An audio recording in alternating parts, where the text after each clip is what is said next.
ল্যাপটপের পিছনে এই জেড লেখা দেখে অনেকে কনফিউশনে পড়ে যায় যে এটা আবার কোন ব্র্যান্ডের ল্যাপটপ, এরকম তো কখনো দেখি নাই। ইভেন আমিও যখন জানতাম না তখন ভাবতাম যে এই ল্যাপটপটা কোন ব্র্যান্ডের, এটা তো অনেক প্রিমিয়াম একটা ল্যাপটপ। তো কনফিউশনের কিছু নাই, এইটা মূলত এইচপি ব্র্যান্ডের একটা ল্যাপটপ এবং এই সিরিজটা হলো জেটবুক সিরিজ। তো জেটবুক সিরিজের স্পেশালিটি হলো কি, এইটা খুব প্রিমিয়াম ডিউরেবল বিল্ড কোয়ালিটি হবে এবং সুপার ডুপার পারফরমেন্স পাবেন। সো এই জেটবুক সিরিজেরই ফায়ারফ্লাই 14G7 নিয়ে আজকে কথা বলবো। এইটা এখন আপনারা পুরাতন কিনতে গেলে 40,500 থেকে শুরু করে 41,000 42,000 টাকায় কিনতে পারবেন। যখন ভিডিও দেখতেছেন তখন হয়তো বা দাম আরো কমেও যাইতে পারে, বেড়েও যেতে পারে, সেটা ডেফিনেটলি আপনারা অনটেকে কন্ট্যাক্ট করে নিয়েন। তাদের কাছ থেকে আপনারা নিশ্চিন্তে ঢাকার বাইরে থাকলে কুরিয়ার করে প্রোডাক্ট নিয়ে নিতে পারেন। দে আর ট্রাস্টেড। আর আমি এতটুকু কনফার্ম করে বলতে পারি যে তারা মার্কেটের একটা বেস্ট প্রাইস অফার করে। সো কেনার আগে ডেফিনেটলি খোঁজ খবর নিয়ে দেখতে পারেন এবং যদি ভালো প্রাইস এবং ভালো প্রোডাক্ট পান তাদের কাছ থেকে কিনে নিতে পারেন। এই ভিডিওর ডেসক্রিপশনে বিস্তারিত দিয়ে দিচ্ছি, ডেফিনেটলি চেক দেম আউট। আর বসুন্ধরা সিটিতে তাদের কিন্তু ফিজিক্যাল শোরুম রয়েছে। সো যেটা বলছিলাম যে এইচপির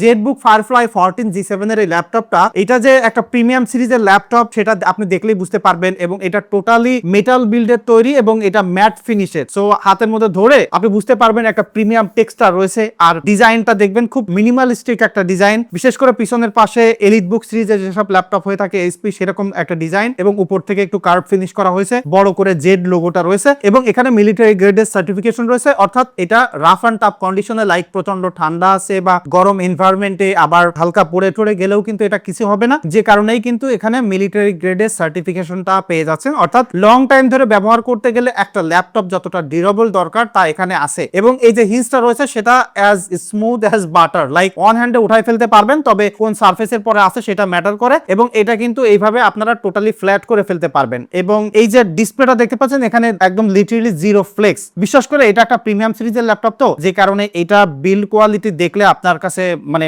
আপনি নিজেই বুঝতে পারবেন যে এটা কত শক্তপোক্ত এবং ডিউরেবল একটা জিনিস। এবং যে কিবোর্ডটা এখানে রয়েছে সেটা কিন্তু বেশ প্রিমিয়াম, ব্যাকলাইট সাপোর্ট করে, ক্লিক করে একটা স্যাটিসফ্যাকশন রয়েছে। টাচ প্যাডটা রয়েছে সেটা সব ধরনের জেস্টার অর্থাৎ উইন্ডোজ প্রিসিশন ড্রাইভার কাজ করে। এবং এখানে কিন্তু আপনারা দুইটা ডেডিকেটেড বাটনও পেয়ে যাচ্ছেন, অর্থাৎ কাজকর্ম করতে গেলে এটা পারফেক্টলি করতে পারবেন এক্সটার্নাল কিবোর্ড মাউস না থাকলেও। তার সাথে এখানে কিন্তু আনলক করার জন্য ফেস রিকগনাইজেশন অথবা ফিঙ্গারপ্রিন্ট যে কোনো একটা আপনারা ব্যবহার করে ফেলতে পারবেন। আবার দুইটাও কিন্তু আপনারা চাইলে ব্যবহার করতে পারবেন, অর্থাৎ সিকিউরিটির দিক থেকে এটা ভালো। আবার এটার যে প্রসেসরটা রয়েছে সেটা কিন্তু বি প্রো সার্টিফাইড, অর্থাৎ যারা আসলে আইটি সেক্টরে কাজ করেন, বিভিন্ন জায়গা থেকে হয়তো অ্যাডমিনিস্ট্রেটিভ হিসেবে কন্ট্রোল করতে চান ল্যাপটপগুলোকে, সেই সাপোর্টটা কিন্তু এখানে পেয়ে যাচ্ছেন। যে ওয়েব ক্যামটা রয়েছে উপরে সেটা কিন্তু ফিজিক্যালি লক করে রাখা যায়। আর এখানে বিল্ট ইন মাইক্রোফোন রয়েছে, কথাবার্তা বলতে গেলে, জুম মিটিং করতে গেলে সেটাও করে ফেলতে পারবেন। তবে আমি যেমনটা বললাম যে জেটবুক ফায়ারফ্লাই তো মূলত দুর্দান্ত পারফরমেন্সের জন্য, তাহলে এই ল্যাপটপটা কি অ্যাকচুয়ালি ভালো পারফরমেন্স অফার করতেছে কিনা। দেখেন ল্যাপটপের ক্ষেত্রে অনেক কনফিউশন আছে, যে কথাটা আমি সবসময় বলি যে ল্যাপটপের মার্কেটটা আমার মনে হয় যে one of the most confusing market, যেখানে বিভিন্ন ব্র্যান্ডের ল্যাপটপ পাবেন এবং প্রত্যেকটা ব্র্যান্ডের বিভিন্ন সিরিজ থাকে এবং একই সিরিজে একই মডেলের ডিফারেন্ট প্রসেসর থাকে, ডিফারেন্ট ভেরিয়েন্ট থাকে। সো এই জেটবুক সিরিজেও কিন্তু একই অবস্থা। সো এখানে যে প্রসেসরটা ব্যবহার করছে সেটা হলো 10 জেনারেশনের কোরাই 5 একটা প্রসেসর এবং যার মডেল হলো 10310U এবং এখানে 4 কোর 8 থ্রেড রয়েছে। তো এটার বেস স্পিড হলো 1.70 গিগাহার্টজ। তো যেহেতু এটা ইউ সিরিজের প্রসেসর, সো আপনারা বুঝতে পারতেছেন এটা খুব বেশি পাওয়ারফুল না অ্যাজ লাইক অন্য সিরিজের প্রসেসর হয়ে থাকে। তবে এর সাথে কিন্তু 16GB র্যাম পাবেন, সেটা চাইলে আপনারা আপগ্রেডও করতে পারবেন। তবে আমার মনে হয় না যে এই ল্যাপটপটা যাদেরকে আমি রেকমেন্ড করতে যাচ্ছি তাদের জন্য আপগ্রেড করার প্রয়োজন হবে। তবে এখানে NVMe টাইপের স্টোরেজ আছে, 512GB read write speed screen আপনারা দেখতে পাচ্ছেন, সুপার হাই স্পিডের স্টোরেজটা এখানে ব্যবহার করছে। তবে এখানে কোনো ডেডিকেটেড গ্রাফিক্স প্রসেসর নাই, ইন্টেল UHD গ্রাফিক্স রয়েছে। সো এই ল্যাপটপটা ব্যবহার করতে গেলে এইচপির জি সিরিজের ল্যাপটপ হিসেবে যতটা পাওয়ারফুল হওয়ার কথা ততটা না। আপনি এটা 40,000 টাকা অ্যারাউন্ড এখন কিনতেছেন। সো 40,000 টাকায় ল্যাপটপ কিনতে গেলে অনেক ব্র্যান্ডের কিছু মডেল আপনি পেয়ে যাবেন 11 জেনারেশনের জি সিরিজের প্রসেসর দিয়ে। So this is not the most powerful laptop in the budget. তবে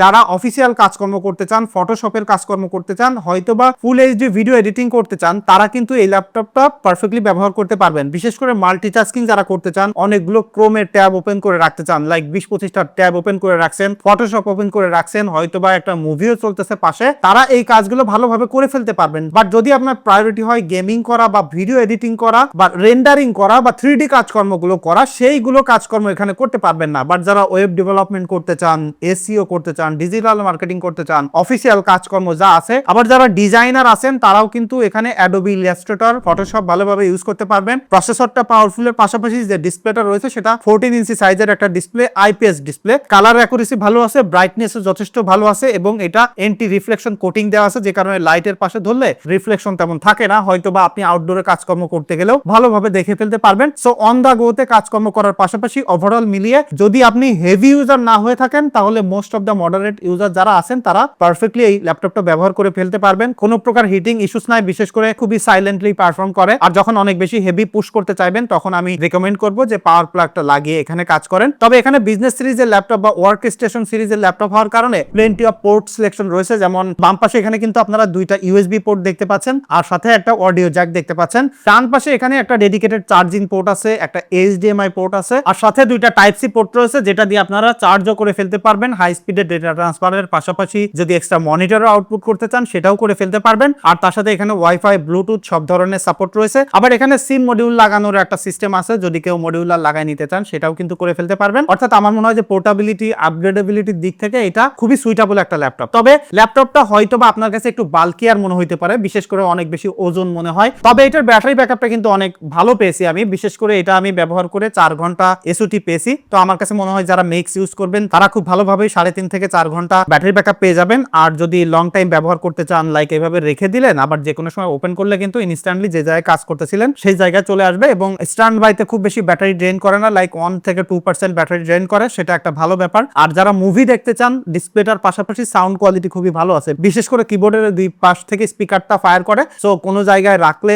অডিওটা ব্লক হয়ে যাওয়ার কোনো ইস্যুস নাই এবং ওভারঅল গ্রেট একটা এক্সপিরিয়েন্স পাওয়া যায় যারা মিডিয়া এনজয় করতে চান তাদের জন্য। এবং অফিসিয়াল কাজকর্ম করলে আপনি প্রজেক্টরে আউটপুট করার জন্য প্লেন্টি অফ পোর্টের পাশাপাশি ইনাফ পারফরমেন্স কিন্তু আপনি পেয়ে যাচ্ছেন। সো এই মুহূর্তে যদি 40,000 টাকা আপনার বাজেট থাকে এবং আপনি প্রিমিয়াম একটা ল্যাপটপ খুঁজতে চান লং টাইম ধরে ব্যবহার করার জন্য এবং একটু নিয়ার জেনারেশনে, তাহলে আমার কাছে মনে হয় যে এই ল্যাপটপটা আপনি কিনতে পারেন। বাট আপনার যদি মনে হয় যে আমার বাজেট অনুযায়ী best of the best performance দরকার, তাহলে আমার মনে হয় যে আপনি AMD প্রসেসরও দেখতে পারেন। আবার 11 জেনারেশনের জি সিরিজের প্রসেসর দিয়েও অনেক ব্র্যান্ডের ল্যাপটপ পেয়ে যাবেন, সেগুলো দেখতে পারেন। তবে এই ল্যাপটপটার স্টিল যে স্পেশালিটি সেটা হলো ডিজাইন, ডিউরেবল বিল্ড কোয়ালিটি এবং ব্যাটারি ব্যাকআপ। আমার মনে হয় যে 40,000 টাকা বাজেটে যদি এই মুহূর্তে ল্যাপটপ কিনতে চান তাহলে ডেফিনেটলি এই ল্যাপটপটাকে একটু ট্রাই দিতে পারেন, একটু টেস্ট করে দেখতে পারেন, হয়তো বা ভালো লেগে যেতে পারে এবং আমার মনে হয় যে আপনার এক্সপিরিয়েন্সটা খারাপ হবে না। এবং আপনাদের মধ্যে থেকে কেউ যদি এই ল্যাপটপটা ব্যবহার করেন তাহলে আপনাদের এক্সপিরিয়েন্স কেমন পাচ্ছেন সেটা একটু কমেন্ট করে জানাতে পারেন। আর এটাই ছিল আমার এক্সপিরিয়েন্স। দেখা হচ্ছে পরবর্তী ভিডিওতে। ধন্যবাদ সবাইকে।